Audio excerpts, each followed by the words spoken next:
Sense on the beat.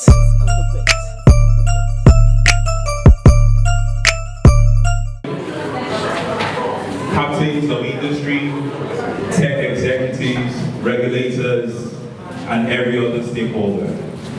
It is my pleasure to welcome you to this MainOne event tagged Lagos Connected, Broadband for Everyone. This event is to showcase what happens when a state embraces the potential of connectivity and partners with the right partner to deliver ubiquitous broadband everywhere. And we are here to showcase that MainOne is that partner of choice for the capacity and with the experience. My name is Ifeloju Alakija. I'll be your master of ceremonies for this evening. Thank you very, very much for making it today. Before we continue, a few housekeeping rules. The conveniences are just to my right, which is to your left. Down the corridor, third door on the right at the same time. And the emergency exits are just right behind you. Thankfully, hopefully, nothing is going to go wrong. If it does go wrong, we have enough water and maybe 2,000, whatever.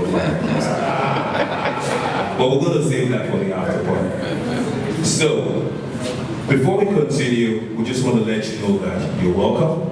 This evening promises to be exciting and educative and entertaining. So relax and enjoy yourself. In a few minutes, we'll be having the welcome remarks from a very, very special person. So please enjoy your evening. Thank you. At this juncture, I would like to invite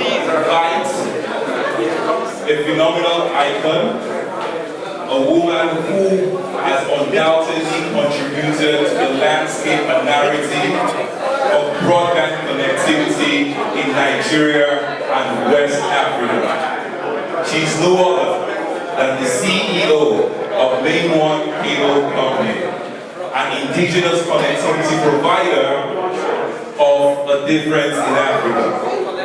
In 2010, MainOne deployed the first private open access submarine system for Nigeria. A 7,000 kilometer, $240 million submarine fiber infrastructure from Nigeria to Portugal, connecting us to the rest of the world. In 2013, MainOne, in partnership with the Lagos State Government and CC Hub and Technovision, deployed a fiber project in Yaba. The outcome of this initiative resulted in Yaba being nicknamed Yabacon Valley, the Silicon Valley of Lagos State.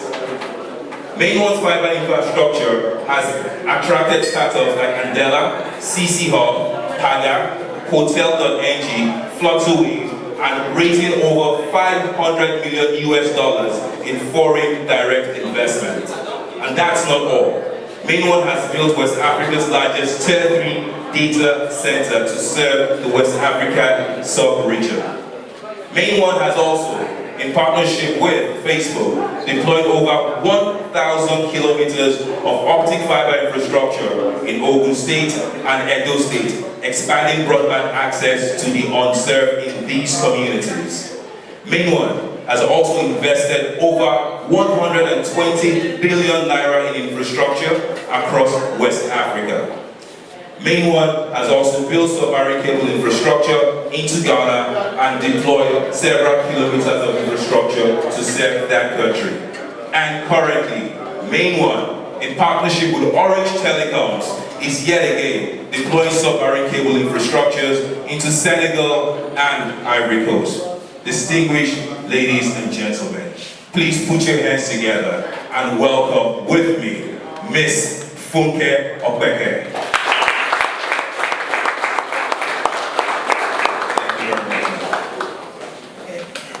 Good evening, everyone, and thank you very much for honoring our invitation to spend a few hours with us this evening. Everybody's standing so far back, I feel so isolated. Yeah, we're all together just before, so I don't want everyone, yeah, that feels a little bit better, definitely.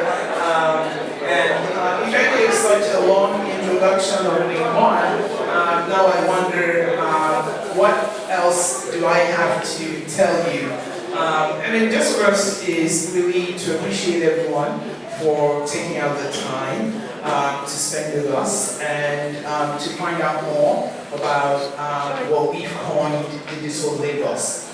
Digital Lagos is MainOne's plan to roll out fiber infrastructure, over 2,000 kilometers of that at the very first instance, covering all of Lagos State and enabling broadband services for all citizens of Lagos. Digital Lagos, broadband for all. This project is born out of what we've been doing for several years, following the introduction of the National Broadband Plan in 2013. In 2016, we secured the Lagos Infra license, and this is a plan that we have been putting together since that time to see how we equip Lagos with effective broadband. The plan has come to maturity, and with the new incoming administration in Lagos, betting on technology as a key enabler of what they have to do to make Lagos a smart city,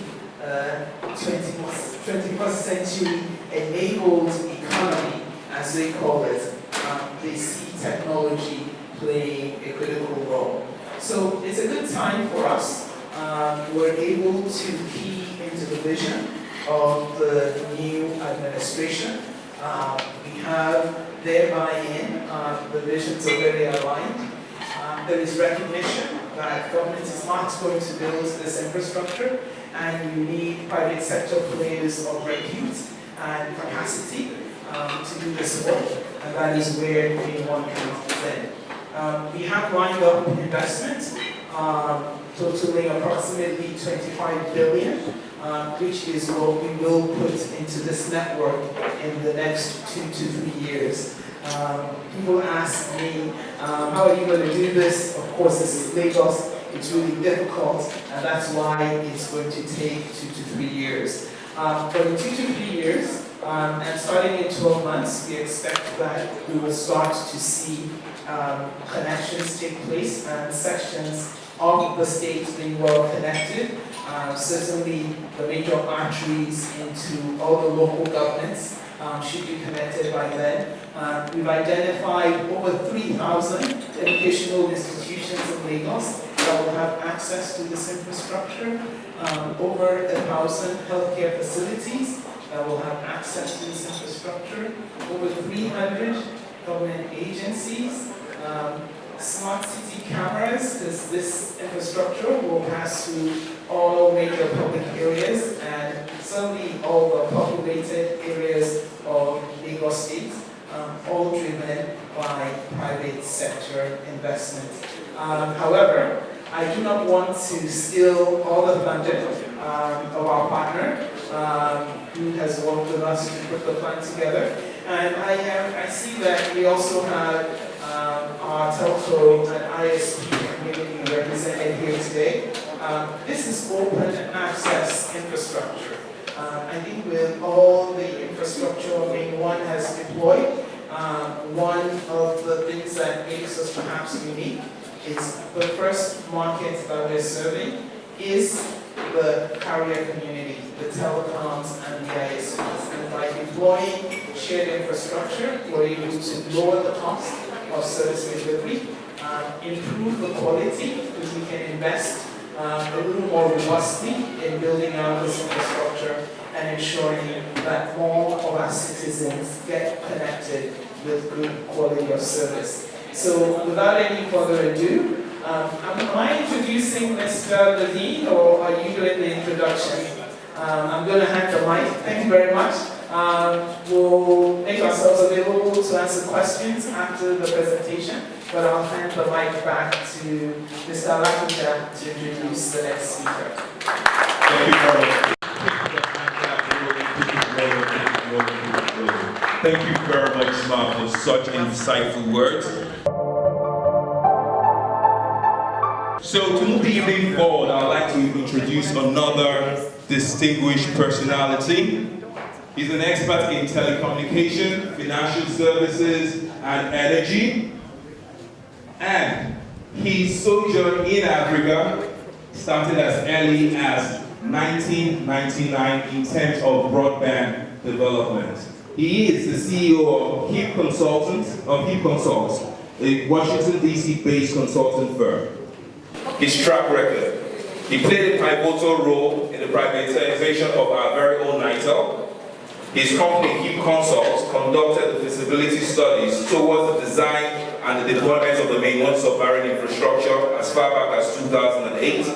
His company also provided support towards the deployment of fiber infrastructure for Shell and Chevron in the Niger Delta areas, and he's been also engaged by MTN for some of his fiber projects in Nigeria. He has conducted an assessment of the Niger Delta area towards landing of additional submarine cables in that location, and his company has developed an Intel Mapper technology. His company has developed an Intel Mapper application that has documented fiber infrastructure across the entire globe. Distinguished ladies and gentlemen, please put your hands together and give it up for our very own Judah Levine. Thank you very much for that very kind introduction. I really appreciate it. And it's a difficult thing to come after Funke, but I will do my best. So, this is a special occasion for all of us, but for me in particular, because I actually remember MainOne when it was literally a concept, on a napkin. So many, many years ago, when this journey started, I had a discussion with Funke, and I know I'm not meant to go down this path, but indulge me for 1 second, when she said, I have this idea, and she said, can you help out with the feasibility study? I said, sure, why not? And, one thing led to another, and here we are today. It's just unbelievable, so congratulations, it's remarkable. So, the discussion around fiber, specifically for Lagos, it's actually part of this long journey. And when we talk about connectivity, and I know this is sort of a well-informed audience, so I'll run through some of the initial slides quickly, but at the end of the day, no matter what sort of business we're talking about, in terms of trying to move towards the digital economy and on a company-specific level, ultimately it comes down to connectivity. And fiber is really that lifeline of that connectivity. So MainOne has been a pioneer in developing connectivity, and obviously the initial wave of connectivity was to hit the coast of Nigeria, but a lot of the discussion since then has been focused around distribution. How can you take a very, very big pipe, which is coming into the coast of the country, and ensure that the kind of distribution of IP peering and services that are coming from outside the country are actually getting distributed widely in. And by the same token, how can you aggregate traffic from many more locations and provide critical services in a more efficient way? And fundamentally, the path to doing that is by having much more fiber deployed throughout Lagos State. So we talk about a few different impacts of having that kind of connectivity. Number one is really about the transformation of digital models and different types of businesses, and we look at it from a macro standpoint. So just to share with you, the World Bank, for example, has acknowledged quite formally, and there's been a lot of activity around this recently, the critical importance of having robust capacity, fiber capacity, for all of these different types of transformational business models and technologies coming about. So a lot of us have heard of these different acronyms and different terms. People talk about MI, people talk about machine learning, people talk about IoT, big data, so on and so forth. Fundamentally, the World Bank has identified connectivity as being a big bottleneck to the realization of some of these technologies. In terms of GDP growth, again at a macro level, without adequate connectivity, it's very difficult to grow an economy to its optimal level. And there's been many different studies that have been conducted over recent recent years, and one can debate what the actual numbers are, but fundamentally what there is no debate about is that investing in ICT infrastructure, investing in connectivity is good for an economy. There's a multiplier effect. And one study indicated the multiplier effect can be as much as 3 to 5x. And other studies have indicated that when you have broadband penetration increased by 10%, it can have about a 1.5%, 1.4% impact on the GDP of the country. So certainly, the more capillaries of connectivity come about, that kind of impact is better felt. And then when it comes to development goals, the ITU, and various other august institutions have indicated how important it is to increase the level of connectivity across Africa in order to increase the impact on a wider swath of people. So to take it well beyond the group that is already currently included inside of digital services. Let us drill down for a minute on what some of these areas of impact are. So in terms of GDP impact and growth for jobs, one of the biggest themes that we've seen in Nigeria recently, certainly a lot of the political discussion, a lot of the economic discussion is focused on the growth that's being experienced in terms of the population, in terms of the cities, and how do we create more jobs. So the ICT sector in Nigeria has been a huge driver of job growth. And if we look at it first in terms of sub-Saharan Africa in general, we can see that there's been approximately 650,000 jobs directly created and many, many more jobs created indirectly. If we look in terms of GDP impact, for sub-Saharan Africa, it's been about $40 billion of impact that's direct and over $100 billion of indirect. So when we're talking about indirect, we're talking about all sorts of industries and services that are dependent on direct infrastructure investment, telecom investment. If we look at Nigeria specifically, according to government statistics, there was a 12.4% contribution to national GDP due to ICT, which is actually quite high, even compared to other markets. And the pace of contribution is actually growing, not diminishing. So at a time of economic stagnation, the contribution of ICT is even ever more important than it traditionally has been. I don't think it's a secret that the impact of ICT and connectivity specifically ranges across a whole wide array of different industries and spaces. We're talking about impact for the private sector, we're talking about impact for critical service delivery, and we're even talking about impact within the public sector, government. So when you think about connectivity, it certainly is very important for collecting taxes, right? Connecting all of the revenue offices and ensuring the tax collection is optimized. For financial inclusion, mobile money has just gotten liberated, shall we say, authorized in the market. And certainly, you can't achieve the full impact of financial inclusion, financial services without robust connectivity. Let's shift to the middle. E-governance, e-education, e-health. E is a common denominator to a lot of the different initiatives. Sometimes people refer to them as M this, M that, obviously going on a mobile device. You can't really experience e-health or m-health without having the health institutions, whether it's a hospital, even more important, whether it's a health clinic, connected to robust medium of connectivity. Why is that? It's because if you're trying to connect to doctors and other health experts, you're trying to share images, and if you're trying to have consultations, it really is only going to take you as wide as the pipe as the connection is into the health facility. Likewise with education, there's been a lot of momentum and discussion about how we can connect more students in schools, and fundamentally, the closer that school is to fiber, the easier it is to bring them a robust connection.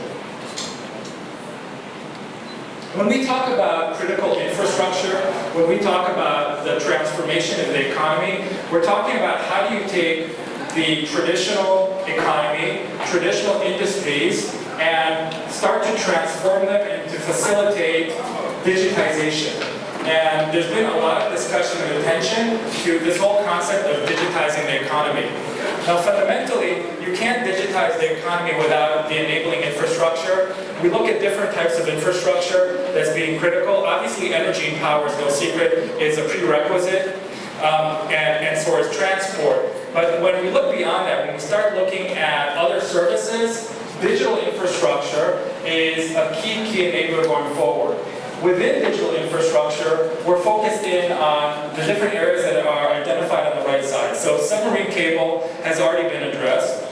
To a great extent in Nigeria, backhaul fiber has been addressed. Now, contrary, and this is not what we're focused on today, but just contrary to public opinion, there's a long way to go still to go with backbone fiber. We're only at about a 46% fiber reach. But that being said, it's much, much healthier than the metro access situation, which we're focused on today.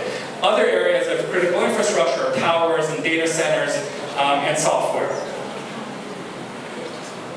So let's focus now on Lagos.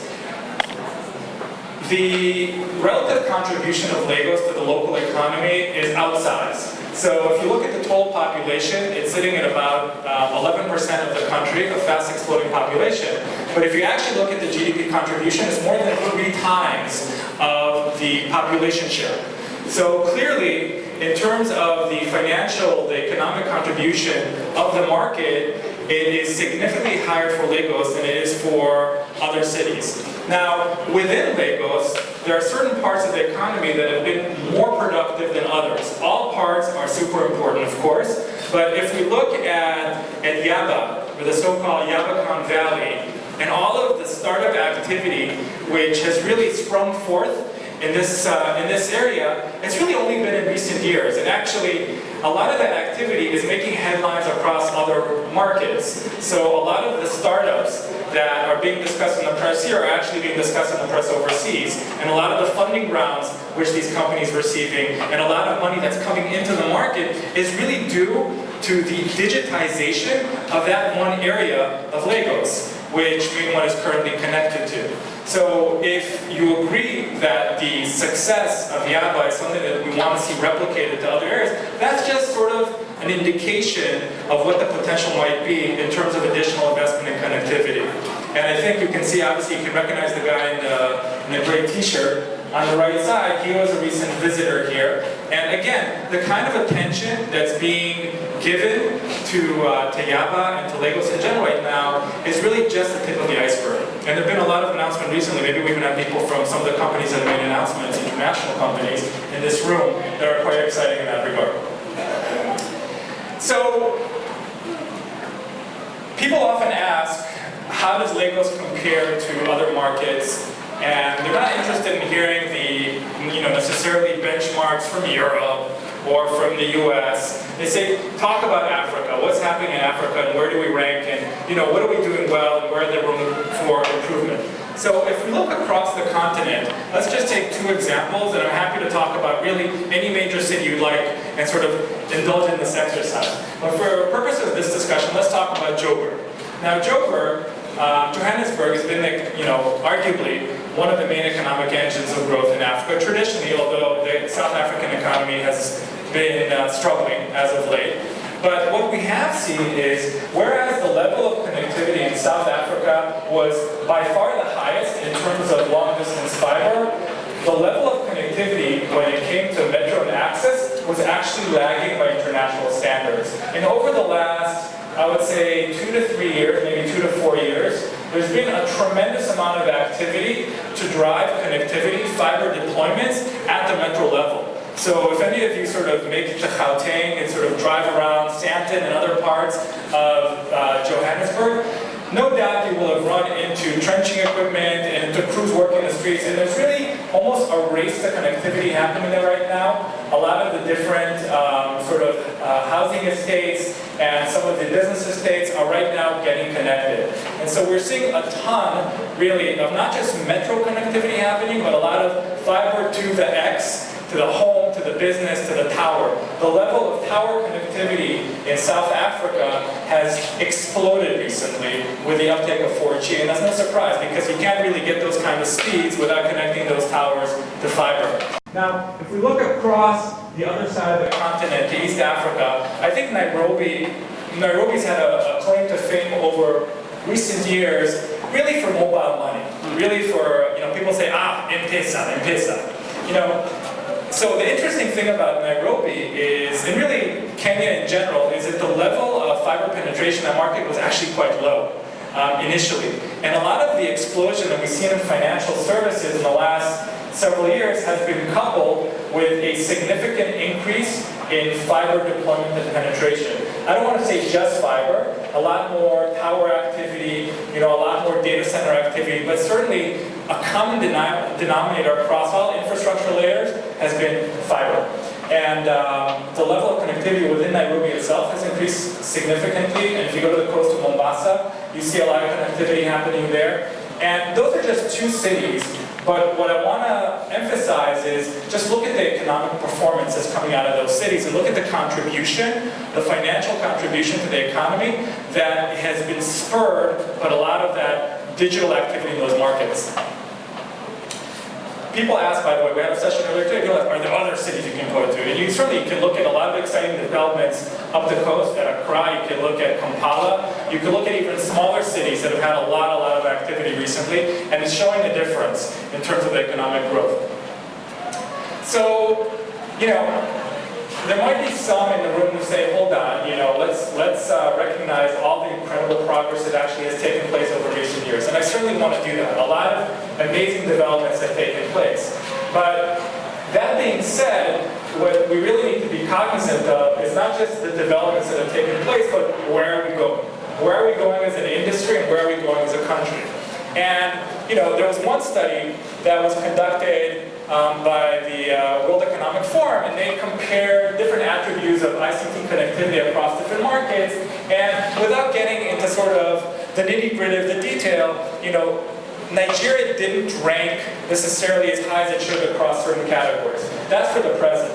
But if we look into the future, and we know this from our friends in the mobile industry here in Nigeria, there's a lot of attention being given right now to increase the penetration of much faster services. So I know we have some people from the mobile operators, and if you talk about what is the level of connectivity right now to the towers, how many of them are connected to fiber versus microwave versus even satellite, and beyond that, if you talk about how many towers have 4G services and what is the 4G penetration of those services, a lot of emphasis right now, a lot of the CapEx plans are focused on increasing that level of penetration into the addressable market. And the graphic here, what it's meant to depict is as you're looking to increase 4G services, and as adoption is increasing, and as capacity uptake is being increased, in other words, more customers can afford more services, are going for faster and faster connection expectations, it creates a tremendous amount of pressure on the network. Bottom line is that you need to densify the number of towers inside of the mobile environment, and you need to add faster equipment. All of that adds up to needing much fatter pipes that are connecting to those different towers. And so I think a big emphasis over the coming years in Lagos and progressively across Nigeria is going to be around that. How do we get more fiber to more towers? This is the MainOne plan. I'm sure MainOne will be very happy to answer questions on the deployment plan. I think the key points that are It's okay. The key points are, it's around 2,000 kilometers. The fiber is intended to reach across the entire state, so it's not just focused on the metropolis of Lagos, the city. It's meant to reach across the entire state.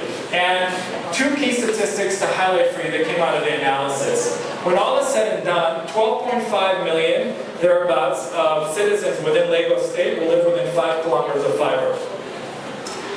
Perhaps even more importantly, 10.8 million people will live within 1 kilometer of fiber.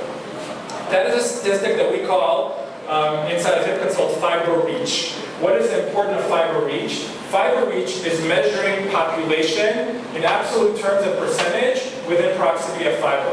The reason that's important, because ultimately, when you look at statistics for internet penetration in a market, and for you look at statistics of how fast can we take the market, how many more people can we bring online, you can't do this beyond a certain point unless you have proximity to fiber. And here's what the study showed. And Funke shared a couple of these stats, but we'll share more with you now.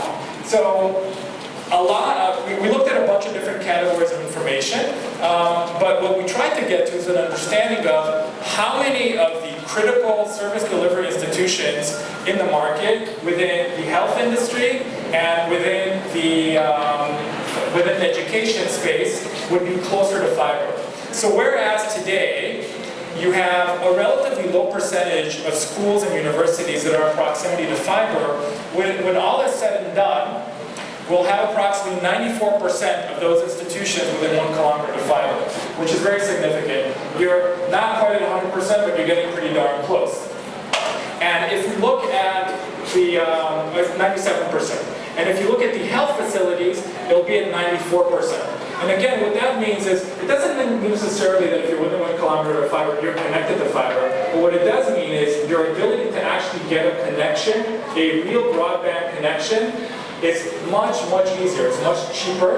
And even if you're looking to do it wirelessly, it's more approachable, lower CapEx. From the perspective of other critical services from the state, it's also super important. So one of the considerations around the planning of the fiber network has been how close will the fiber be to critical service delivery state institutions. So things like government offices, agencies, commissions, and even at the bottom, you see sort of closed circuit TV. Obviously, everyone has a shared concern over personal security and security of different facilities. And one of the big initiatives across many countries has been to deploy cameras and have to have real-time sort of evaluation of what are the security situations in a different area, and to be able to escalate service, support, police, other critical emergency services to locations that need them. The only way you're really going to know that, absent having an actual human standing there, is have some other way of monitoring.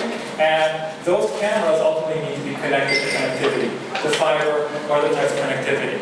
So one of the drivers of this plan has been around security and public safety. Other implications or considerations, one of the questions that sometimes gets asked is, what is the relationship between this kind of plan and public Wi-Fi? And the traditional tower business and mobile business. Well, actually, they all sort of plug in nicely together. So from a mobile service delivery perspective, there's an opportunity to offload traffic into Wi-Fi and reduce congestion on the mobile networks. The facilitation, the bringing about of more public hotspots is certainly made a lot easier when you have access to fiber. And I learned tonight from one of the guests here that they deploy hotspots only if they have fiber connection. They will not deploy on microwave or satellite. I didn't realize that, but certainly it's very helpful to have more fiber. And then the whole thing around smart cities, and I probably shouldn't say the whole thing, right? The exciting development of smart cities. One of the things that we're really big on in the work that we do is to take concepts, sort of big words, big acronyms, and try and bring them down to size, and try and actually come up with a plan that helps realize some of these objectives. So fundamentally, you can't take a very, very large city with a big footprint in a very fast-growing population and realize the kind of changes that we're looking to achieve without thinking about it at a very localized level. And having digital infrastructure deployed throughout the city at a metro level, and increasingly an access level, really allows for stacking foundational services on top of them, which ultimately allow for the transition towards, the evolution towards the so-called fourth industrial revolution. One of the very important concepts around infrastructure, one of the concerns that typically gets voiced is, and especially from government, or even private citizens, I don't want more people digging up my road. I don't want to have non-stop, workers out on the street messing up traffic, and we have enough potholes without, new ones being contributed by our great ICT players. So one of the really important principles of any really good infrastructure project is how do we actually leverage this for the benefit of many? And one of the things that we observed on this plan, which is really in keeping with best practices, is this concept of open access, shared infrastructure. It's really all about how do you deploy infrastructure, not just for yourself, but in a manner that will be accessible to many other players. And the principle behind this plan is open access, which means there's no discrimination to one player or another. Everybody has equal opportunity to use access, and also to try and minimize disruption. Try and do it once, do it right, and make sure as many people can ride on it as possible. Final slide, and then we can move on with the program. I know you're all keen for drinks and to chat with each other. There's a lot of English on this slide, so I want to just summarize what it says for you. What it says for you fundamentally is this is a discussion beyond investment and beyond why MainOne is this or MainOne is that, and sort of all the different things. Everybody has a perspective. This is about opportunity, right? It's about trying to realize, you know, you have photos here of kids and young programmers that are accessing hotspots and trying to sort of develop their skills. Some of them may be entrepreneurs in training, trying to create a business, you know, on the side. And we've seen this not just here in Lagos and not just in other cities in Nigeria. We've seen this across many markets in Africa, that if you give people basic access to the most essential tools, and the ability to connect to the world, the ability to have an interconnected connection without cost or a very low cost. If you provide that kind of access, people are very good at taking advantage of the opportunities that that creates. And beyond sort of all of the business rationale and all of the discussion that we talk about, big economic impact across the economy, it really comes down to individuals. It comes down to individuals that right now are not necessarily having all of those opportunities, and how we can connect more and more people to having more opportunity. Especially with Lagos looming right in front of our face. Thank you very much. Any other question in the room? Really, digital Lagos for all means what it means to Lagosians. I would like to know. Thank you very much, sir. Good evening, everyone. My name is Shalakwe Hamlet. I'm CEO of Impact Hub Lagos, so you can be sure my question has to do with the startup community. So this is all very exciting. Actually, it's kind of a two-part question. So as important as the pervasiveness of internet everywhere, the speeds are also very, very important. So what can we hope to see in the next 2-3 years with regards to speed for internet? And then my second question is, it's a great success story that we hear a lot, the partnership with CC Hub in Yaba. So what will you be looking to do for other hubs and accelerators and other aggregators of technology who basically put together your super users with regards to rates as well as speed? Thank you. Thank you. Thank you for this opportunity. Edo State currently, I believe, has the best connectivity structure right now in this country. Thank you to MainOne and the Facebook partnership. We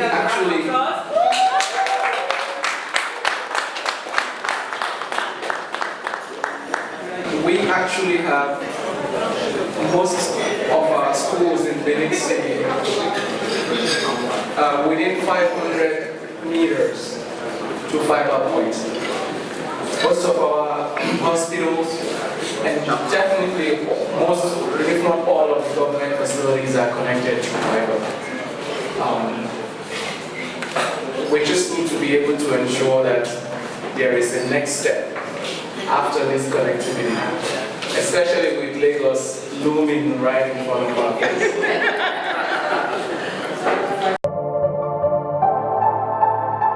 For those who came in while the presentation has started, Digital Lagos is MainOne's plan to deploy over 2,000 kilometers of additional fiber optic infrastructure all across Lagos State to enable broadband services. This project is keying into the vision of the incoming Sanwo-Olu administration, which has technology as one of the key pillars for transforming Lagos State into a 21st century economy and a smart city. And we do have the permanent secretary, that is the government of the continuum from Lagos State, here with us today, also supporting this initiative. So we should give him a round of applause. Obviously, partners in working this plan and looking forward towards its implementation. As I mentioned, it's about a 25 billion naira investment that we will be putting into this infrastructure. This infrastructure will connect every local government as we said, provides access, as JJ said in the presentation, to over 3,000 educational institutions in Lagos, over 1,000 healthcare facilities, certainly government offices, over 300 of them. Also an endless number of cameras and CCTVs to connect. It will connect towers, and over 10 million people in Lagos will be within 1 kilometer of this fiber infrastructure. So that is what Digital Lagos is. It is a private sector funded initiative developed by MainOne. A few years ago, we secured the InfraCo license for Lagos, and this is our plan to roll out infrastructure to fulfill that mandate. Someone asked the question about speed. Fiber enables speed. The electronics that is available today continues to amaze us in terms of how much capacity and speed that can enable. And certainly we will expect all our hubs to have direct connectivity to fiber with the infrastructure that we are deploying, and to be honest, almost unlimited speed. We shouldn't be constrained by speed in this new operational environment. The issue is you will always utilize less than the fiber is able to provide. Benefits to hubs. MainOne has always been startup friendly. I think extending this infrastructure and the pervasiveness of the infrastructure truly enables us to do more in providing the support. I think that we are known for within the startup community, and clearly as we scale up the business, this is about creating jobs. We're not going to create those jobs if we don't empower the startups. If we empower the startups and the hubs, and they grow to be bigger businesses, those are our customers of tomorrow. I think we have a track record in doing that, and we will continue to see us take a very active role in supporting the startup community all over Lagos. Edo State, our partner from Edo State is here today. Please give a round of applause to Mr. Lambert Ugodi, Commissioner of ICT for Edo State. We have been working with Edo State for about 6 months now. We've deployed about 400 kilometers of fiber around Benin City in partnership with Facebook, 500 exactly, in partnership with Facebook, facilitated by Edo State. As he said, they mapped out all their schools, within 500 meters of all their schools. Some locations are being connected. I think the electronics, the fiber is all the civil works is done. The electronics is coming in country this week, and by the end of the month, we expect to be getting all their locations connected. Edo State also has a very active jobs program, and they have several critical hub locations as well as training facilities that they are developing within Benin City to facilitate training, entrepreneurs, and all of those locations are included within the Edo State network as well. And no, we will not take our focus off of Edo. We're hiring more staff, putting in more people, putting in offices. We want the infrastructure to be fully utilized. We have 2 operators who are already actively engaged in addition to the government offices. In addition to MainOne, who are leveraging that infrastructure. I spent some time earlier this afternoon talking to a Wi-Fi provider and how we're going to bring him into Edo State. So we will remain focused on ensuring that infrastructure is fully leveraged and that the citizens of Edo State get the benefits of the investment. Thank you very much.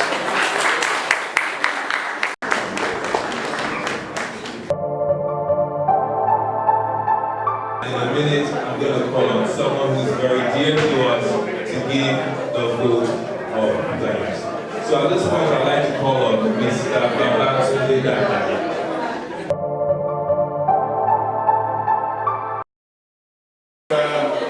The board of MainOne company, I would like to thank you, our regulators, our partners,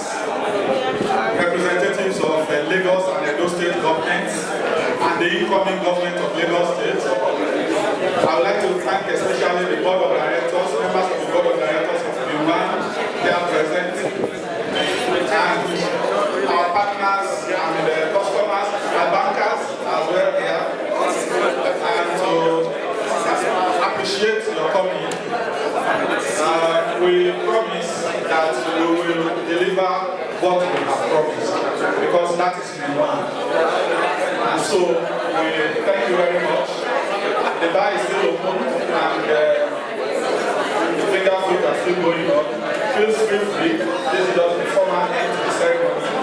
Continues. Thank you. Yeah, thank you very much. Thank you very much, everyone, for coming. We appreciate your presence this evening, and looking forward to see you in a couple of months in Digital Lagos, powered by MainOne. Have a beautiful evening.